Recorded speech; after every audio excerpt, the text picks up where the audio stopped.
नमस्ते विद्यार्थी मित्रों, धोरण 10 विषय हिंदी। हमने कश्मीर काव्य 17 में वीरेंद्र मिश्र उनके कवियों के बारे में देखा था और उनके बारे में परिचय प्राप्त किया था। उसमें आगे हमने देखा था कि कश्मीर कैसा काव्य है, क्योंकि एकदम सुंदर प्रदेश का काव्य है। हिमालय के ऊपर यह मुकुट के समान शोभित है। नावों की इसे नगरी कहा जाता है, बागों की नगरी कहा जाता है, फूलों की नगरी कहा जाता है।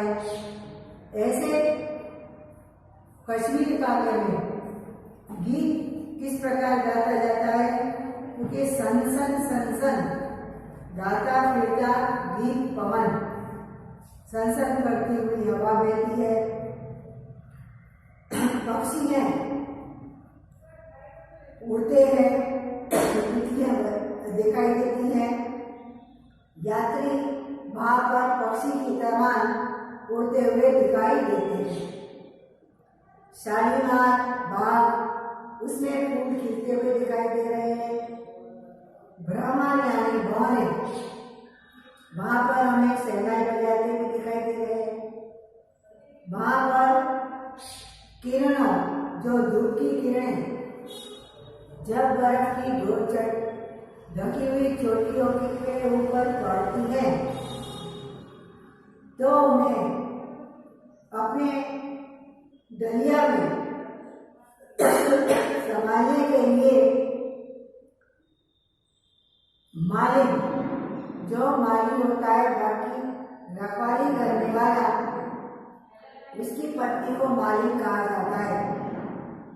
तो वे धूप जो बिखरी हुई है उसे अपनी डलिया में समेटने के लिए आई है। जंगल जंगल, वहां पर जंगलों में, वनों में और यानी स्पर्धा लगी हुई है। किसमें? तितली है और टिटरी। टिटरी यानी एक प्रकार का पक्षी, उसमें एक दूसरे को पकड़ने के लिए स्पर्धा है। वहां पर कभी कभी हवाएं चलती हुई दिखाई देती हैं। क्यारेक हवा આવે છે અને કવિ જે હોય છે તે આવા સુંદર વાતાવરણમાં એક નવી ગઝલનું નિર્માણ કરે છે, ગીતો ગાય છે। આ પ્રમાણે આમાં એક કવિ છે, જે ભારતનો સૌથી સુંદર પ્રદેશ છે એનો વર્ણન કરે છે।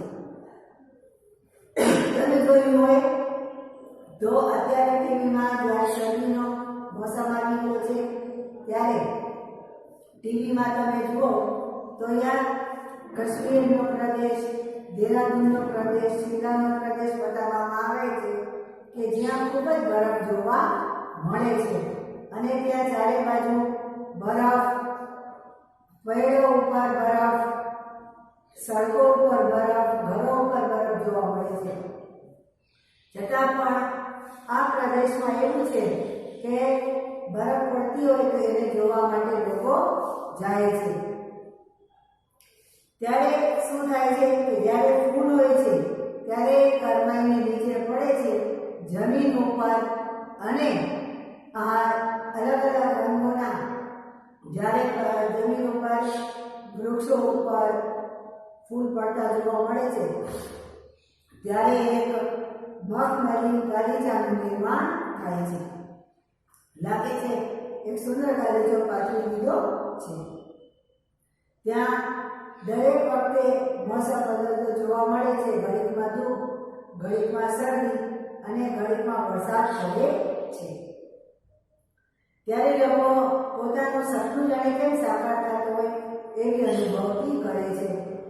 ચાલવામાં એટલે દ્વારા પોતાને જ્યારે ઘેટા બકરાને ચરાવવા માટે જાય છે ત્યારે પક્ષી વગાડતા હોય એવું નિર્માણ થાય છે।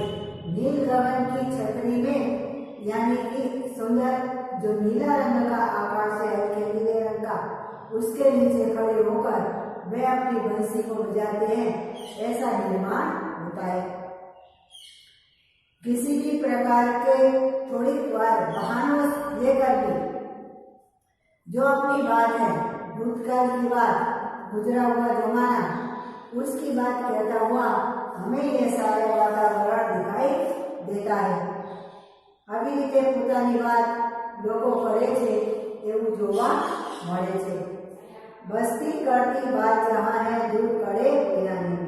આવી રીતે લોકો પોતાની વાત ત્યાં કરતા હોય છે, કારણ કે નાના નાના ગામડા હોય છે, વસ્તી વધારે હોતી નથી, સન્નાટો હોય છે, તો સન્નાટા સાથે વિરાના સાથે પોતાની વાતો લોકો અને પશુ પક્ષી કરતા જોવા મળે છે। ચશ્મે એટલે કે ઝરણા, જ્યાં શરદીઓમાં હિમ બની જાય છે, બરફ બની જાય છે, ત્યાં જોવા મળે છે। ફૂલ પોતાની સુંદરતા વિખેરતા જોવા મળે છે। આવી રીતે જ્યારે પાંદડા હલે છે ત્યારે એક પ્રકારની અવાજ આવે છે અને ત્યાં ચાંદ છે તે વાદળો સાથે વાતો કરતા જોવા મળે છે। ઘડીકમાં સંતાઈ જાય, ઘડીકમાં નીકળી જાય, કારણ કે ત્યાં હવા છે એ આપણી સાથે વહેતી જોવા મળે છે। આવી રીતે આપણે જોઈએ તો આ એક સુંદર મજાનું કાવ્ય જે આપણને કાશ્મીરની સુંદરતા વિશે જોવા મળે છે અને એને આપણે સમજવા